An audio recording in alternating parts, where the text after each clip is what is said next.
big smile on my face. I got ready to go, and so it's right now at the only. I got through, finished the phone call with her at about 11:25. So I've been on the phone for about 25 minutes trying to get a ticket, and well, I sure enough got a standby ticket, obviously, and but I had from 11:30 until 5 p.m.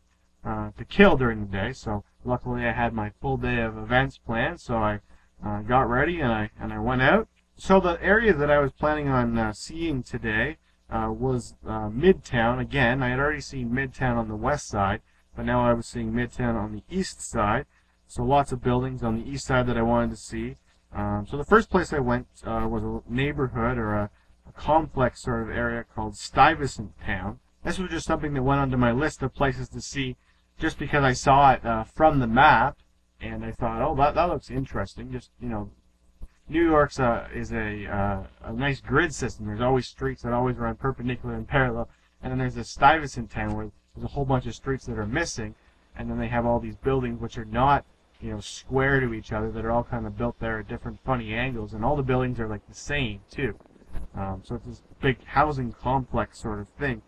So I wanted to see it, and they also mentioned it in the documentary about New York that I watched, and they said how it, you know, it was urban redevelopment, how that was going to be the future of a city. The city was no longer going to have, you know, a neighborhood that had street-level shops and then people living above them. It was going to have a residential area and a commercial area and an industrial area, and it was all going to be separated. But anyways, I went and we'll look at that, and it was kind of neat to see. The thing that it reminded me most of, it reminded me a lot of the residence where I stayed in first year of university, Village 1 at the University of Waterloo. Just the way the buildings were oddly shaped. They were very square, like they were built kind of diagonally, but the sides were all, you know, right-angled, 90-degree corners, and there was no round part sticking out, no round windows or anything. It's just all very square and red brick, and that's very similar to how Village 1 is built in Waterloo. And but obviously Stuyvesant Town is much larger than Village 1. But I guess kind of the same concept of a nice grassy green area of putting lots of people to live, and quite a big population that lives in there. Below Stuyvesant Town, the area below that is called Alphabet City, and it's called that because all of the avenues, this is right near the bottom of where the grid system starts. So there's, you know, that's like below where First Street and Second Street and all the low numbers of streets start going up. And First Avenue is actually shifted over a little bit. It's not right on the East River because the east bank of New York isn't perfectly straight. So First Avenue is shifted in quite a bit. And then they have these other avenues, which are lettered avenues. So there's Avenue A, B, and C. And that's why it's called Alphabet City, because it's the only place in New York that has avenues, which are letters of the alphabet. So I just looked at that just because I knew what it was called. I didn't really know what to look for. I don't really know very much about Alphabet City. Above Stuyvesant Town, there's another housing development project sort of thing, which is really similar to Stuyvesant Town, and it's called the Peter Cooper Village. And again, it's very similar to Stuyvesant, except the buildings are a lot larger, so there's fewer of them than these big, long, narrow buildings that are all sort of built on diagonals, again on this big plot of land without streets intersecting with it. So exactly the same concept as Stuyvesant. So the next place that I wanted to see was a building called the Metropolitan Life Tower, which was the world's tallest building for a few years. It was the world's tallest building from 1909 until 1913, and so it was the building that came right before the Woolworth building. And so I knew the intersection. I knew that it was right at the bottom of Madison Avenue, and I went right to that intersection.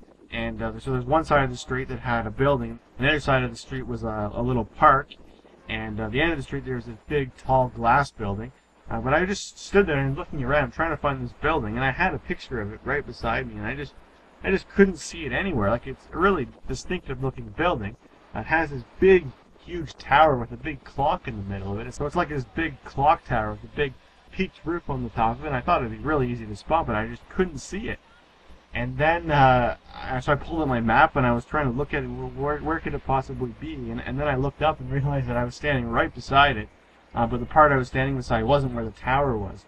So the way the building's built is it's a big rectangle on the bottom, but the tower that goes really tall is only a small square, which is only at one end of the building, and it's so tall that when you look up you really can't even see the top of the building or anything like that from where I was standing. And I was also a little bit confused too, because the sides of the building were really very plain looking near the bottom. Like it was just like a pretty regular, like looked like concrete. It's probably like limestone or something, but the stonework on the bottom of the building really wasn't anything spectacular or anything. It just looked like a fairly modern day building. I didn't think it didn't look like it was going to be a historic building or anything. But anyways, it was. I saw it, and it's always interesting to see a building that once was the tallest in the world, and working for that goal, I'm sure was really challenging.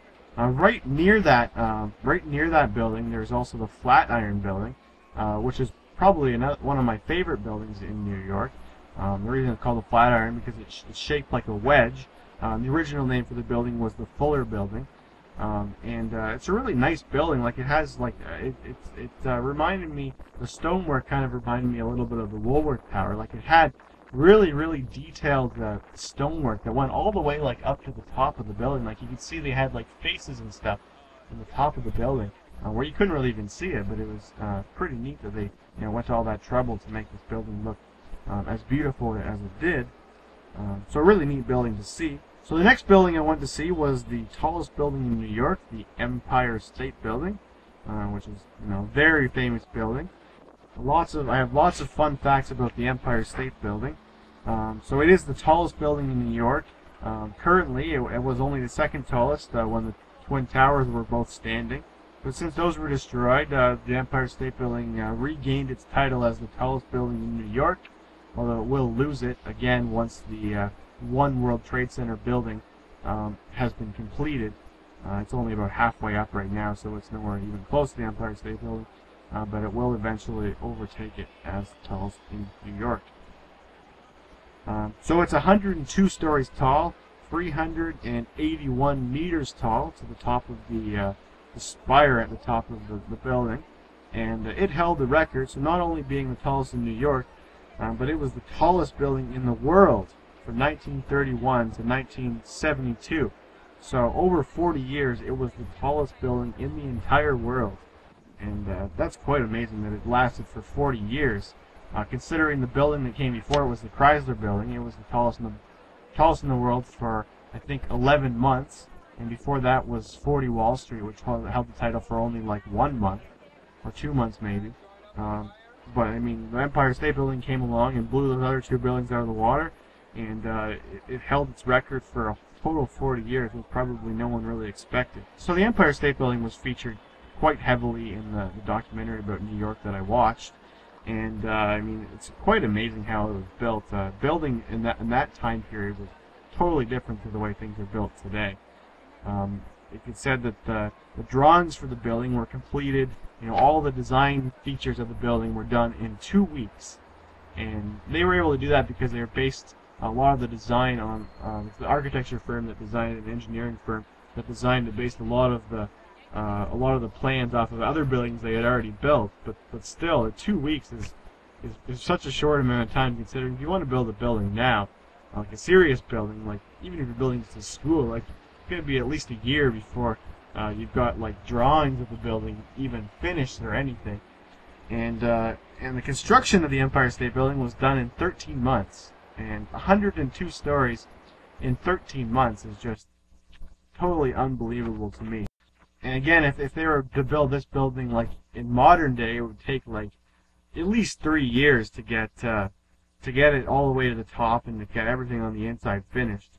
I just think being alive when that was built would have been an amazing thing, because you read in the paper one day that there's going to be this really tall building that's going to be the tallest in the world, and in a year it's already finished, and you get to see it happening all the way along. Whereas like the One World Trade Center building has been under construction for at least a year, I think, and it's going to be another year or two before it's even totally finished. So You know, it would have been a great time to be alive, as I said.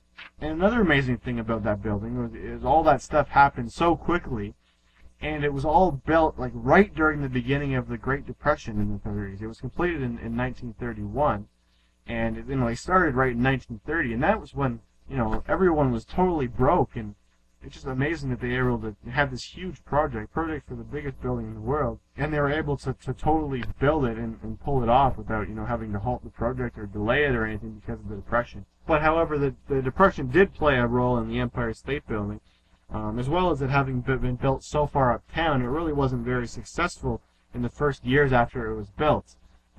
This huge building with so much office space on the inside.